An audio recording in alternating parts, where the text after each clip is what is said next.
The rain fell endlessly. Small drops hit the roof, creating a rhythm, as if a clock was counting down the last moments. Maxim stood at the window of his apartment, watching the water flow down the glass. The evening promised to be calm, but something was stirring inside him, some kind of anxious premonition that he could not explain. Something was pulling him, and no matter how hard he tried, he could not get rid of this feeling. Rumors about an abandoned house on the outskirts of the city had been circulating for a long time. All the locals knew its story. This house once belonged to a rich family, but one day all its inhabitants disappeared, leaving everything as it was. No one knew what happened to them, and since then the house stood empty, abandoned, sealed with the memory of those who once lived in it. They said that after their disappearance, strange sounds, whispers, groans began to be heard from the house, as if someone continued to live there, but not in this world.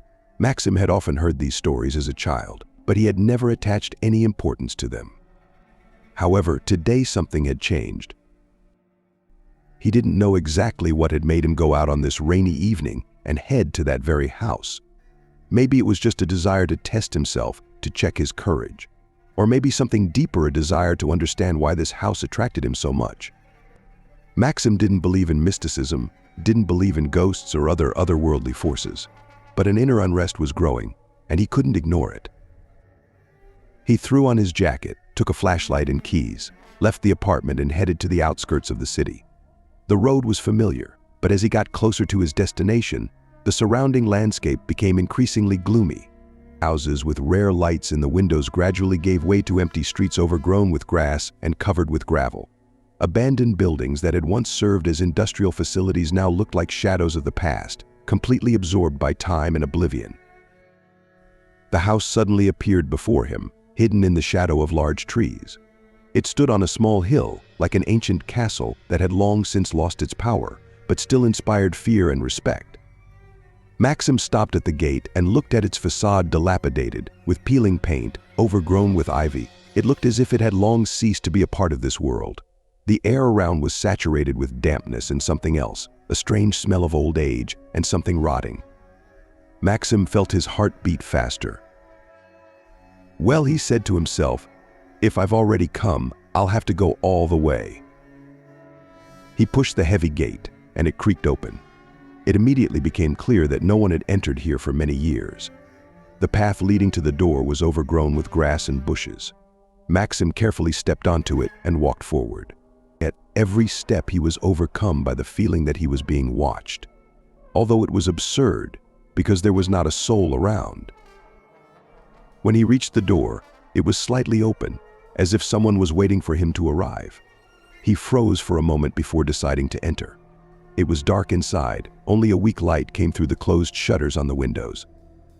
The floors were covered with a thick layer of dust, and it seemed that no one had really been here for a long time. Maxim turned on the flashlight and began to examine the hall. The walls were peeling, covered in panels in places, and the furniture was covered in mold and dilapidation. In the corner stood an old wardrobe. Its door was slightly open, and from the inside you could see old suits that had long since lost their color. Maxim slowly walked through the hall, listening to every sound, but nothing happened.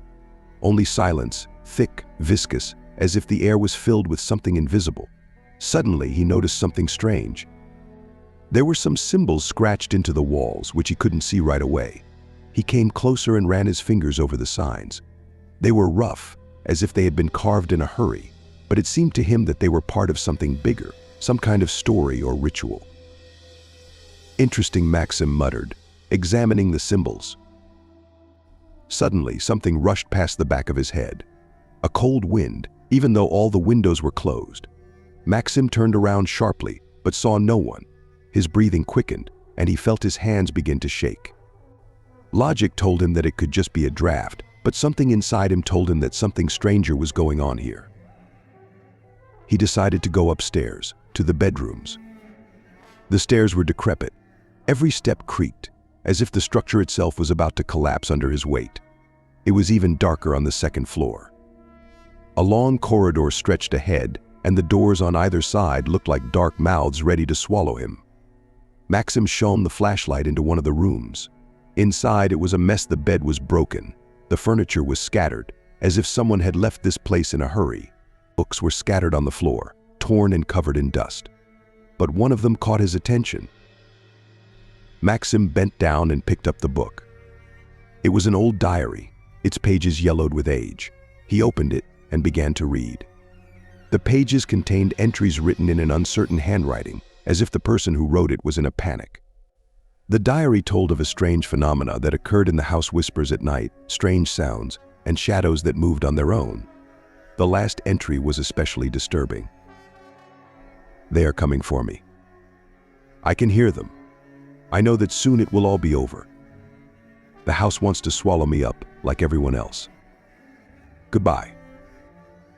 Maxim felt a chill run down his spine. He slammed the diary shut and looked around.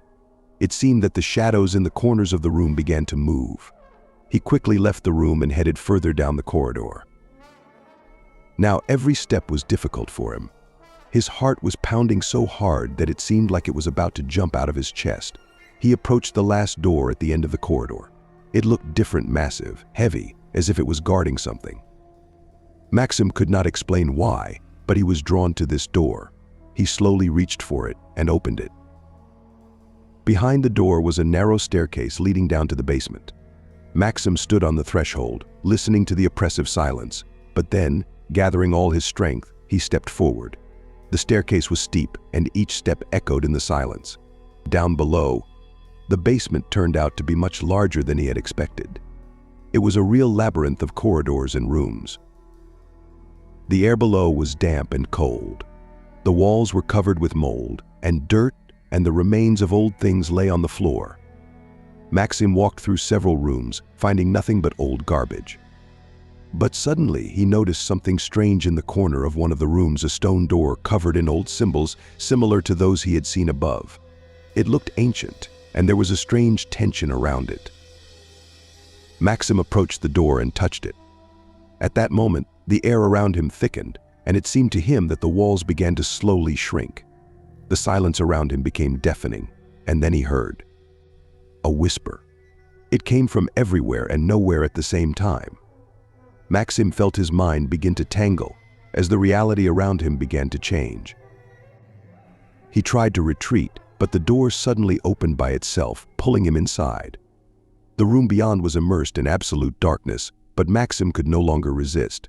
His body moved on its own, and he stepped forward, plunging into the abyss. The last thing he heard before he disappeared completely was a voice whispering in his ear, "Welcome home."